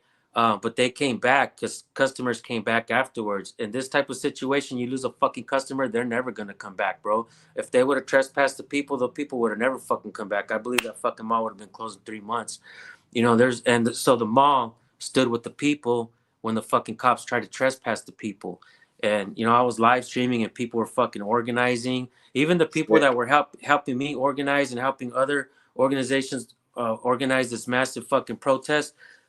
Folks that actually started a SJVT support group, they put on fucking blue vests with like reflectors on them, and they were making sure people were fucking not going in the streets. They were pushing the button, walking people back and forth. The fucking protest was a success. The fucking Border Patrol checked out early the next day, and then the very next day after that, they went to Fresno, and everybody started protesting over there, and they fucking checked out early and fucking made a statement that they're fucking leaving town. That they're leaving Central California, going somewhere else, right? Yeah. I get it, man. Some people fucking laugh at the whole, Constitution thing and what's going on, but bro, what you had there was a tiny version of an example of how we could live without government. Like when you have that kind of tight group and everybody's knows that something is wrong, like you don't need government there to figure it out. You have the community and that's all you need. There's enough, it's the greater good of the community. Everybody, like the media and the government and the powers that be, they want us to think, oh, humanity's just bad and we're just all evil. No, the greater good is always going to overcome evil. And what you organized was pure anarchy right there. But it was beautiful example of not needing government, and having the people actually rise above the government and be like, no, what you are doing is wrong, government, and like we just need that done on a lot bigger stage. Because these people are slave, they've enslaved us, and I can't even believe that stuff happens in California still. I look at it all as kind of like an economic issue, because what you're saying, Jeffrey, is absolutely correct as far as like being slaves, but ultimately it comes down to the fact that they extract our tax dollars by force and they have a monopoly on the legal use of force, and therefore we don't have any other options to take our business elsewhere. Because I'm right there with you guys. I don't want to see government services, but I do think that people have a desire for security and protection services. I think that's a natural desire, but I think that could be a market function. Whereas right now there's a monopoly. Yeah. There's a monopoly. And I think when people say like they don't want the police, well, it's not necessarily you don't want protection and security services. What you don't want is a monopoly on law enforcement that currently exists and is funded through the extracted tax dollars, therefore giving them zero incentive to ever be accountable, to ever improve, to ever be efficient or effective with their quote service, So to me, like this comes down to the fact that like we just don't have any way to voluntarily, take our money elsewhere, and therefore they could do whatever they want when they want, and they don't have to be accountable for it. And we see that prevailing attitude throughout all government, where if we're not subservient to them, then they treat us like shit, And if you didn't have your camera questioning that guy with the pink shirt on, there's a chance that he probably wouldn't care about anything that you were saying either, David, But the camera is the great equalizer. And that was something that I was going to say too, like when you were talking about how important it is to film cops. Well, like, look, like we've been talking about incremental reform within law enforcement since 1886. That was the Haymarket affair, the Haymarket riot, where they were actually protesting police accountability, police brutality, and there were several people killed. We've been talking about it for years, centuries, decades. I mean, we could go back to Rodney King. Even before that, you could find pictures of people protesting police, black and white pictures, and nothing ever changes because this incremental, reform that we get promised by politicians, it never pans out. There's nothing ever that really comes of it, So yeah, man, what does make the change is the camera, are these viral videos going, across the internet. That's what actually applies the public pressure for these, quote, public officials and authorities to actually have some accountability. Yeah, and David does a great job with that. Thank you, bro. As a matter of fact, man, like in reality, like, it would suck for me to say, hey, man, thanks, fucking, Instagram, right? Like, hey, thanks, Instagram. But fucking in reality, like, kind of thank you to like social media platforms as well. I know it kind of sucks to say it, but in reality, that was also part of I would say the equalizer, the camera, and the ability to go live and fucking people to connect, man, because the people were able to organize and coordinate and find a way to work together, and in reality, I was using that as well and trying to be responsible, man. Like I was saying, all right, guys, like I was like trying to fucking maneuver quick, man. People were like, let's tag taco trucks, man. People brought all kinds of fucking water. All the businesses let everybody use restrooms. Nobody said no. And everybody, and I started at the end, taco trucks pulling up, man, serving fucking hibachi free tacos for everybody. Like it was fucking dope, bro. Fucking Bakersfield Donut Company came out and fucking gave spontaneous a bunch of free freedom donuts. event. Yeah, exactly, bro. And even like I tried to lead by example. I was like, you know what? I found one trash bag. I'm gonna fill this motherfucker up. I was like, you guys, fucking local businesses, if you guys could bring some trash bags, fucking a local business send an employee to bring us fucking trash bags. And then next, everybody was picking up. I was picking up trash first, and then people started picking up trash. We left that place clean, man. We went back in the morning to try to clean it up. That shit was clean as fuck. Yeah. And then there was like youngsters peeling out, and I walked up to one of them and I was like, "Hey, bro, not right now, man. Chill out the hood, bro." Yeah. I was like, let's stay at the top, bro, right now. You know what I mean? They want to bring us down. Let them stay at the fucking bottom, bro. Let's keep the fucking moral high ground. Not today, bro. Not at this event, please. The youngster was like, "Oh shit, man, I apologize, for sure. Can I park and get out?" I was like, "Yeah, for sure, bro. Come on, let's go." So it was cool, man. We were organizing. The people were organizing. Only after I left and I shut my shit down, a couple kids started peeling out, and then the cops came out in fucking riot gear. I wasn't there anymore at the time, shit, but y'all, let's get out of here. nothing fucking major. Nobody got hurt. A couple kids doing dumb shit, but I know at least 3 times that I could remember where I saw police stuff going on, and I walked up, and putting my camera on them changed the whole tone of the experience. Yeah. I saw them. I saw the first guy see me with the camera, and I saw him touch his thing and tell everyone that there was a camera there, and the whole vibe changed. It went from being very violent to completely by the books just by pulling the camera out. I know 3 times that this has happened in my life where it was like, I was all, holy shit. Like, that was a big deal, when I pulled the camera out. Save a life. Yeah. Yeah. Save a lot. And like, a lot of people, they think when you start talking about not having a government or anarchy and stuff, they think that it's going to be like Wild West overnight. But really, if government disappeared, the only difference, there would be no monopolies, and the free market would be able to compete for all of this policing and fire stuff, all these services that government gives us. They spend the least amount of money on the most amount of people. So we get a garbage service from them. If there's no government, everyone's still going to go to work. There's just not going to be monopolies. We're going to keep most of our paycheck. All that tax dollar isn't going to go away. And we will have an option to go to other cities and do things, go be a part of communities where they're doing things completely different, and having the ability to pay with your dollar, vote with your dollar on which company that's competing against other. There needs to be competition, or else you're always going to get a garbage product. So if you have 3 police personal security companies, you get to pick which one with your dollars. You're going to get a really good service versus letting the government deal with just allowing these bad actors to go around and cause terror everywhere they go. Lie, cheat, steal, rob, all the things we're not supposed to do, they're allowed to do because someone wrote something on a piece of paper once and said they were allowed to. So also, I just want to interject too, because whenever we talk about this issue, there's always people listening who are like, well, that sounds terrible. Then we'll have a bunch of competing police agencies around and they're going to, all, and that's not the reality, guys. We have to reimagine what these services would actually look like when there wasn't a monopoly and a racket of extortion involved, because that's where a lot of this kind of stems from. There wouldn't be the militarism that we see now. There wouldn't be this heavy-handedness. There wouldn't be these egos within police culture. And yeah, so I mean, the extortion racket is what creates this big problem, especially when it comes to these victimless crimes like traffic infractions and stuff like that. That's the only reason why they're able to really, enforce all these things is because they have a monopoly on it, and there wouldn't be half these types of traffic infractions that don't include victims if there was some type of different system. The only reason why we have it now is because they've created it to their advantage as a racket.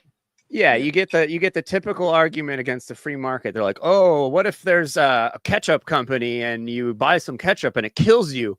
They're just going to keep killing people. And it's like, if there's 3 ketchup companies and they're competing and one kills someone, you're not going to continue buying the products from the company that sold the poison ketchup. You're going to go to the other one and that company's going to disappear. You're using the shareholders' greed against them. They want to stay in business, obviously, so they have to offer the best product for the lowest amount of dollar if there's competition happening. And this works for police. It works for everything in our government. All the services that the government does, they rob us at gunpoint. They hold a gun to our heads through taxation and go and misspend it. And like I said, spend the least amount of money on the worst people, when people just need to start learning to take care of themselves. Like these fires in LA, it's the biggest example I could point at right now. People all baffled. Well, you're baffled? You live in a giant city where they don't have fire insurance. You're baffled right now that a fire came through and you didn't get saved? Like, why are you spending all this money to be in LA, for no reason? Big wake like up the call. place just burnt down and they couldn't do anything about it. It's crazy. When I think of statism and stuff like that, I've had to wrestle with that, within myself throughout the years. I had to, fucking find my way out, if anything, and I still struggle with that sometimes. One of the reasons why I like Jason Bassler so much and love talking to this dude is because I learn a lot from him, man. This dude sat in my kitchen and we talked about this, this topic. And I said, well, what would be an example of, an area where, how would a voluntary society work? And he said, well, there's actually a case that happened. I think it was a suburb or a town in Chicago where a police department was actually defunded because they weren't paying. They weren't fucking patrolling the area. And I guess this dude who kind of became famous, he was the meme guy, right? The guy who took the gun. And Dale Brown. Yeah. What was his name? Dale Brown? Dale Brown. Yeah. Detroit management. Right. Yeah. Detroit Threat Management Center. Sorry. Go ahead. Right. And so, I learned a lot from Jason, a lot of things. One of the things I started learning from Jason is about mass surveillance as well. So since all this happened here in town recently, it also got me it got a lot of people pulling me their way. I need help. I need your help here. I need your help here. Please come to my city. So several different people hit me up from a town called Arvin, and they started sending me things and started telling me how a police chief he got fired from a department for stealing money. And then he, I guess, kind of used a different name that he had to get hired at a different department to become chief of Arvin. And so people just found that out. And so also I spoke on that, and they're going to have a Know Your Rights event that I've been invited to. I spoke at a city council meeting for the first time. I was a little nervous at first, but I killed that shit. You know what I mean? Oh yeah. And then after that, plus all the people are coming up to me. They're like, "Fuck yeah!" And so one of the things I spoke on as well is one of the things that I learned from Jason Bassler was like the flock camera systems and how they will do like mass surveillance and how they're fucking looking at the people. And I got to tell you, man, it's sad because a lot of the Spanish people they were like fucking pretty much begging for this shit because the way they sell it, that it's for safety and it's for safety. Yeah. And I went up there and I'm like, man, this chief right here, who's already fucking known for being untruthful, and shit. And you mean to tell me he's not lying to you, even though the Supreme Court says that cops could fucking lie? And over here, and at the end, I was like, let me quote Benjamin Franklin again. I was like, you sell your freedom for safety, you deserve neither. You know what I mean? I told the people with that fucking money that's supposed to be allocated for fentanyl to fucking bust people doing fentanyl and selling that shit. They want to allocate that shit to fucking putting these cameras. And I'm like, in that case, why don't you just give the money to the neighbors and fucking the people and let them put cameras all over the fucking houses? And if something like that happens where people get killed or kids get kidnapped, then you can catch them that way. I was like, if you think that fucking cops are not going to use it for nefarious reasons against its own people, you guys are fucking sadly mistaken. You guys are soon going to fucking find out. And I learned a lot of that shit from Jason Bassler, just watching his memes and the things that he posts and shit like that. And I'm just like, let's go. Yeah. So. In Latin America, the the surveillance stuff is going crazy. It's like China, where is it? Argentina. The Argentinian president is really big on the just cameras everywhere, do facial recognition and all that stuff, and all the other Latin American countries are super stoked about it, which is really sketchy. But it's likely that that's going to happen everywhere. Can I say something really quick? Yeah. All right. So I understand the mentality and the thought process that we don't need them. We don't need them. Right? I get it. Am I mentally there yet? Here's the thing about that, though. Once you really get there like that and you present it that way, you're ultimately going to get shadow banned. You're ultimately going to get shut down. They go after people that talk about certain institutions and things like that. Like, I'm trying to get more people on board with certain things, get everybody fucking, to understand. It's all about a balance, man. For instance, like the whole auditing community became about, right? I try to understand the court of public opinion, how to fucking use that shit sometimes. So I'm trying to get all this shit build, even build my understanding and find a way to build. Tread lightly on some of the things that I fucking say because I understand the way things go sometimes,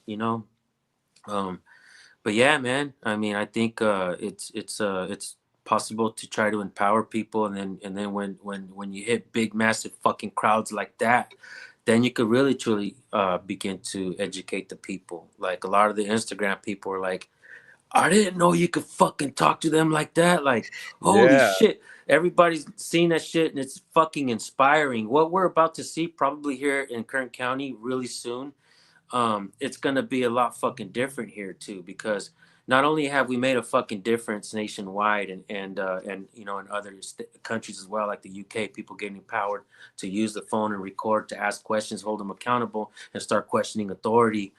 On a local scale as well, man. I just gained a fucking massive thing right now. So now I'm gonna be able to teach the people here locally what I was able to teach and fucking help, because I learned a lot, but at the same time I use the platform to teach people certain fucking things. And my understanding of things is not great, but I'm still learning along the way, and I'm trying to, keep it going. You hooked up with Kern County Activities, didn't you? That channel's those guys, hilarious. Yeah, they're fucking sick as fuck, bro. Yeah, the motherfuckers got one hell of a sense of fucking humor. And we support each other a lot, man. We've been supporting each other for a minute. Those guys are dope. Yeah. Shout out to those guys. Fuck yeah. Instagram. Well, cool, dudes. Fucking shout out your channels. Go ahead, David. San Joaquin Valley Transparency, y'all already know, man. YouTube and Instagram. It's same name everywhere. Like, I fucking hate Facebook because they let people steal my identity. I've tried to recreate channels over and over again, and people steal my shit. They demonetize me over and over again, and somebody's making thousands upon thousands of dollars using my name and content on Facebook, and they're fucking scumbags. Elon Musk, or who the fuck is over there? Fucking what's his name? Come on, fucking Zuck, man. What the fuck, bro? Reach out to me and give me my shit back, bro. Give Jason his shit back too. God damn. Need the OG Free Thought Project Instagram back, right? Yeah, well, the Instagram, Twitter, Facebook, and Twitter, and the police. I mean, all that shit was taken down at the same time. But I mean, you could follow my work at primarily thefreethoughtproject.com. That's where we're putting up new articles every day. But I also have jasonbassler.com. And just a really quick plug, if you don't mind, we just put out a Know Your Rights kids book for kids 6 to 11. So you can find that at littlefreethinkers.com, or sorry, my camera is all blurred out, but or at jasonbassler.com. And it's great, man. I know David has it. We're trying to plant the seeds early and kind of set a foundation of liberty and fertile minds. So check that out if you have kids, guys. But otherwise, check out our podcast at the top of the freethoughtproject.com. There's a little tab there. We've had a bunch of great guests over the years: Ron Paul, Robert Malone, Ben Swan, San Joaquin Valley Transparency, Tom Woods, Maj Touré. I mean, Peter Schiff. I could keep going, but I won't. But guys. And then, of course, Instagram, jason.e.bassler, and Twitter, jasonbassler1. How many followers did you lose in the purge? Nearly 6 million, all said and done. Yeah. More 6 million. It'd be nice to get that back. Yeah. Get us back on our feet again. So, I've actually followed Police to Police, Jason Bassler, for a long time, dude. Like it's the OG. I was always like fucking, and I gotta say, bro, like I always give credit to a lot of people that helped me get to where I'm at mentally or whatever in my state of mind. And even with family, like help me become like vindictive or evil or vengeful. I was really vengeful in my life. But, I just, watching, things like you, I think you actually help possibly mold, the way I do things, mold me in a way, to understand the whole society, bro. Like this guy, he was saying earlier, I hope I made some sort of a difference. And it's like, dude, there's millions of truthers because of what you did back in the day. Like that stuff got passed on to several generations, and you were putting it out more than anyone. Like, and shout out to you too, Jeffrey, man. Like I watched some of your OG stuff that you had, and it's pretty impressive that way back in the day. Yeah, and it's pretty impressive that you not just that you started a rock band, right? But also like I've seen that you've actually worked with a lot of different people. You've been around a while, man, and I guess you never really cared about doing this shit for any other reason. I was just doing what you think, and I gotta say I got a lot of respect for that too, bro. You're OG in this motherfucker too, bro. Shit. Yeah. Story time with the OGs. Well, thanks, dudes. Thanks for coming by. You guys are fucking beasts for coming to my tiny channel and spending some time. Hey, you're gonna keep this. You're gonna keep this up, man, because I'd like to share some of this shit. We should. Yeah, for sure. And we should do this. Like, we should do this every couple months. Regroup and start working on some shit together, because it's been diluted. The whole message has been diluted over the years, and we need to bring it back to the basics, and we got to show people that they got to work on themselves too. Absolutely. we all love pointing the finger. We're all real good at pointing the finger.